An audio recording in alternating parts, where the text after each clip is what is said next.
What's up, everybody? Welcome to BioWest 3 Raw TV. And you read this right. This is not a joke. This is not a clickbait. I tore my right latissimus dorsi muscle today. Let's start at the beginning. Now, it was a year in March where I tore my pec. And that was the most severe injury that I've ever had. I tore my rotator cuff before, but that pec tear was a full tear. I fully tore the pec minor off the bone. Tendon was still attached. The muscle rolled up, and that was like I'd never felt anything like that before. You know, I'd never gone through anything like that. You guys saw my rehab. You guys saw that I didn't even take any time off from the gym, etc.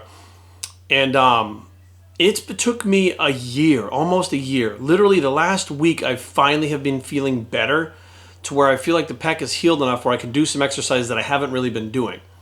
Now, one of those exercises is chin-ups. Now, if you go back to the video that's up of me in LA, if you go to the LA Fit Expo, I think it's the first one where we're training Gold's Venice and I'm doing chin-ups with PJ Black, aka Justin Gabriel from the WWE. I hadn't done actual bodyweight chin-ups without any assisting for literally almost a year. Like every time I stretched the pec, you could feel it stretch. So I was like, you know what? Like I don't feel like popping that fucking pec again if it's not fully healed. So I went and used resistance, you know, the weighted chin-ups, resistance assisted chin-ups. And I did that for a while, and I make sure I do my pull downs, and I warm up now. Like I do all my rotator cuff warm ups religiously. I do stretching religiously. I do everything that I'm supposed to do now. And there really was no reason for this injury to happen. Now, I wasn't doing ballistic chin-ups. Most of the time, I do all of my chin-ups very close grip. So my pull-up is within my shoulder's width. It's not wide. And when I do them wide, from the torn rotator cuff I have on this side, it feels like it's going to kind of pull the shoulder in a weird direction. It just doesn't feel good on the pec or the rotator cuff. So it's like, cool, we'll just do them like these. I cranked out 5 or 6 sets with PJ in the gym. No problem. And I was like, cool, I finally feel better. That chin-up bar had a grip about this wide where I could grab it, right? It also had wider, but you could grab it fairly within shoulders width.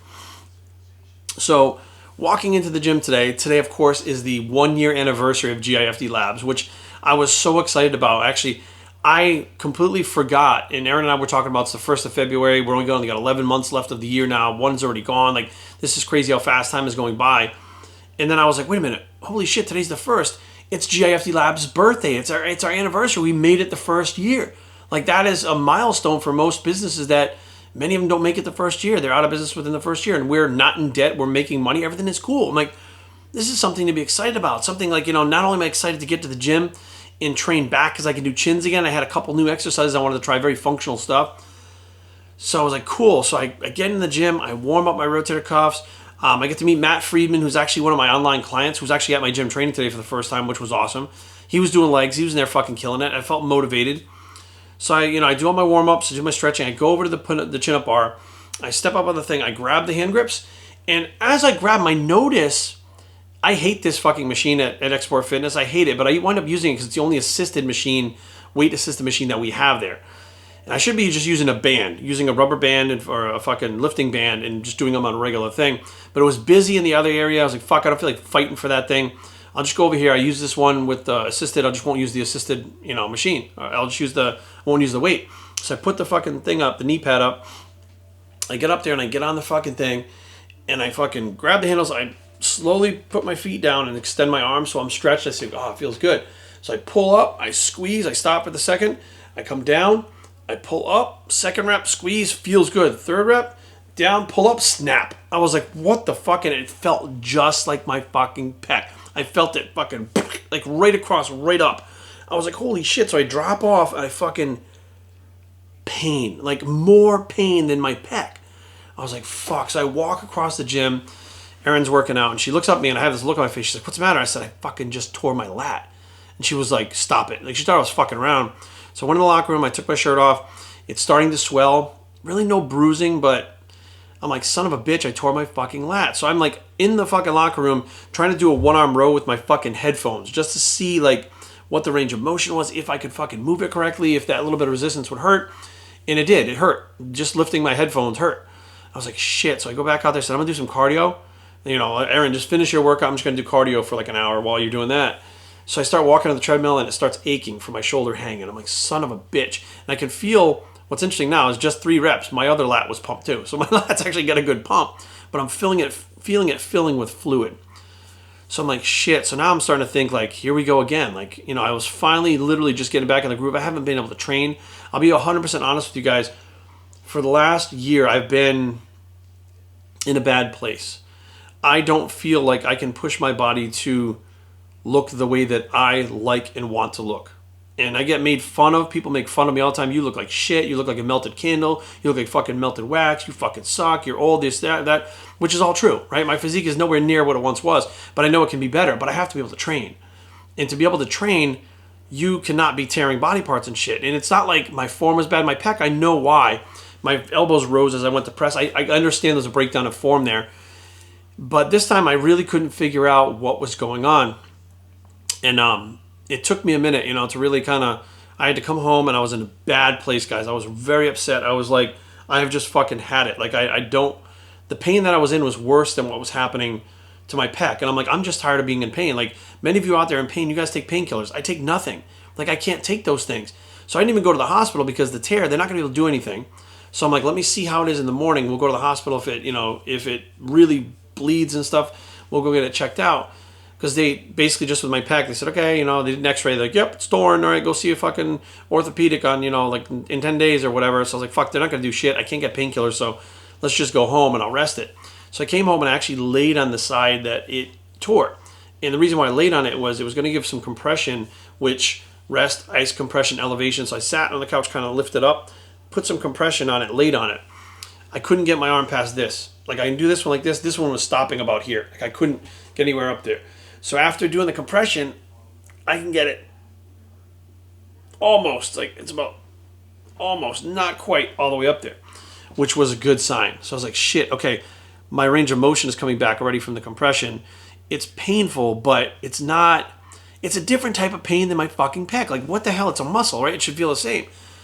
So I started doing some more research, and the more I delved into it, and the few people that I talked to were like, if it is a strain, you're going to feel like you tore it.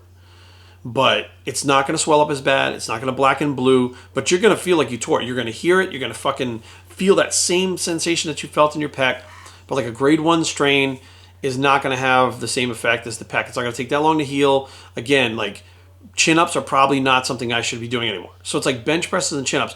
Those things that are the basic things that cause the most amount of force and the most amount of, you know, the multi-joint movements seem to be the things. Like the squats right now hurt my knees. My knee is messed up from, well, first of all, from wrestling, but from kneeing the guy in the face. So I have this, you know, messed up hip and knee from wrestling, kneeing the guy in the face, but the knees still bother me. So like squats seem to be out, but I can do leg presses. Still a compound movement, but not the same. So it seems like one by one, these things are being taken away. And I had to step back and go, when you're around guys like Mike O'Hearn, Kevin Levrone, these guys, you know, Mike is almost 50, Kevin is 50, or 52 or something like that, or whatever he is. And you start looking at these guys and thinking, well, they're that age and they can do it. Like, matter of fact, when I tore my pec, I was with Kevin that weekend. And he was telling me, oh, you know, age is just a number. You can go for it. And, you know, this is true. But, like, when you're hanging around people that are doing it, doesn't mean that you can do it. And I think people will use people as an example. Point out, see, Michael Hearn could be ripped at 43 or, you know, 48 or whatever. And you're like, Michael Hearn could bench press 600 pounds at 48. That's Michael Hearn. I'm not Michael Hearn. You're not Michael Hearn. You know what I mean? Kevin Levrone is behind the neck pressing 500 pounds at 50-something years old. Well, guess what? I'm not fucking Kevin Levrone.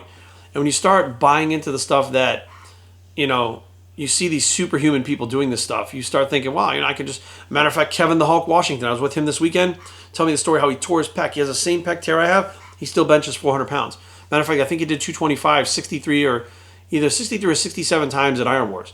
So you look at these guys and I ask him, like, how the fuck are you doing this? How long did it take? He goes, 3 months and I was back to benching like that. And I'm like, he tore it benching over 600, but now he's doing 400. And I'm like, how the fuck? And each one of these guys have something very similar. Their genetics are fucking phenomenal. So I'm just like, you know, at this point, it's been 28 years that I've been training. Out of those 28, 27 of them are competitively for bodybuilding and wrestling. And the abuse that wrestling put on my body for the 4 years that I did it led to my original injuries, which then leads to other injuries. The reason why my lat tore is this rotator cuff. I tore that rotator cuff back in, anyways, years ago. I tore the rotator cuff, and this shoulder actually rotates forward.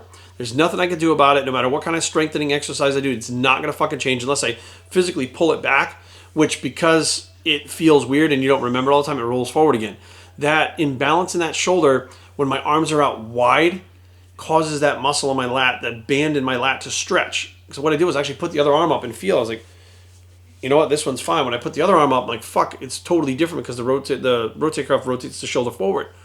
So I'm like, fuck, injuries that you don't think, like, so an injury to your shoulder you wouldn't think would tear your lat, right? You wouldn't think that at all. Matter of fact, the reason why I tore my pec is that I had tendonitis as well as scarring and scar tissue inside the fucking actual joint itself, inside this shoulder, which put more of a load on the pec and that taking the load on the shoulder when I benched, which tore the pec. So I'm sitting back going, basically my shoulder problems from wrestling is what is causing these injuries for bodybuilding. And it doesn't matter. I don't know if it's necessarily an age thing. It's definitely an injury thing that, pro wrestling is something that I love to do. I would love to get back in the ring and do another match. But I don't know how these guys do it year after year. Like, you watch John Cena, some of these guys walk to the ring. They walk fucked up because their backs are so fucked up, because their necks are so fucked up. So at this point, I know that it's just a strain. I got more of a range of motion. I was really freaked out when it first happened. I was like, fuck, I'm going to be out of the gym. Like, I can't train this side only because this is the injured pec. So there's a lot of things I can't do with this side. So how the fuck am I going to train one side of my body, while the other side heals? Like, at least when I tore my pec, the other side was healthy. I could do that. And I said, shit, man, like, I gotta really fucking revamp some things and figure some stuff out. And I had this conversation with fucking Dorian Yates 2 years ago. Like, he was sitting there fucking telling me to my face that if I'm not a bodybuilder anymore, stop training like it. I'm like, yeah, but I like the look and I like the look. He's like, I get it. He's like, but if you're going to get hurt, at the time I hadn't been hurt. It happened after that. But he tore a supraspinatus 3 times. After the third reattachment, the doctor told him, you can no longer lift weights. If you lift weights like this, you are going to fucking tear it, and I'm not going to repair it anymore. It's just going to stay torn. And that's when Dorian kind of walked away from the high-intensity bodybuilding training and started doing the biking and yoga. So it looks like now, I'm going to talk to a couple people, and I'm still going to do my training. I'm going to still do what I can. And it's a hard pill to swallow that you can't do the things that you want to do anymore.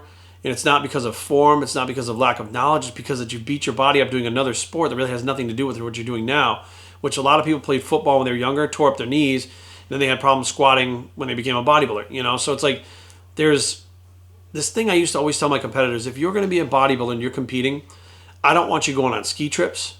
I don't want you fucking going to play tennis. I don't want you fucking doing anything other than going to the gym, training, doing this shit, because these injuries happen outside of the gym a lot. And those injuries outside of the gym wind up eventually giving you an injury inside the gym that sets you back in a big way. Meaning if you're getting ready for a show and you want to go play tennis and you're 5 weeks out, you could play tennis and fuck your ankle up or fuck your knee up. You're out of that show. Everything you did for 20 weeks up to that, or 18 weeks or whatever you did, is gone because you decided to go do that. Like, because so many injuries happen outside of the gym. And once those injuries heal up, they cause injuries inside the gym. And it just sucks because I was so excited. I was so happy. I did those plyo push-ups last week. Plyo chin-ups. I was like so pumped because I was like, look, I'm just feeling mobile. I feel good again. And, I walked in there and next thing you know, it was just, it just snapped. And I was like, fuck. So we got Saturday and Sunday off, which are my days that I don't train at the gym. I'm going to assess it tomorrow, assess it Sunday, assess it Monday. I'll be back in the gym on Monday, my regular day, and I think what I'm going to do is move to just a kind of a bro split, which would be, just maybe chest on Monday because it's International Chest Day, maybe shoulders on Tuesday with triceps, legs on Thursday. I'll see where I'm at on Friday back-wise. If I could do some light back work, I'll do some light back work, again, bro split, so that I'm not pushing myself to failure for a few amount of sets, just giving a higher volume so I can get more blood in the muscle and see if I can get it to heal a little bit faster. But I did want to give a shout out to Titan Medical. Thank you to John, Charisse, the crew at Titan Medical, because as soon as I talk to them, they're like, we'll get some BPC right out to you. You heal up faster. Like, they're always taking care of me. They're always taking care of Aaron. And those guys, I'll tell you, they've saved my ass more than one time, but here I am with another injury, and they're like, don't worry about it. We got you. Like, we're going to get you fixed up and take care of you. And they really, really have become close, good friends over the years that I've been involved with them. And I just got invited to actually go out to Orlando to the Europa again this year. So I'll be out in Orlando and Orlando, Europa again this year, which I believe is in April. So, stay tuned. We'll see what happens from here on out. But here's old man Jerry, the melted fucking candle, looking like shit, feeling like shit, another injury. And man, what I wouldn't give to be 20 again. You know, like just, you know, in my head, I'm like, you don't want to think that you're getting older, but your body lets you know over time, like, hey, you know what? 27 years of doing this is fucking enough. And it's time to fucking start looking at other ways to develop your body. So we'll see what happens. Thank you guys for watching, and thank you guys so much for the support on the Instagram, the messages, the constant message. I can't even get back to all of them, but thank you guys so much for caring. I appreciate it. We'll see you guys checking in next week. I'm Biosphera. Approve this message. Have a great weekend, and thank you, and we are out.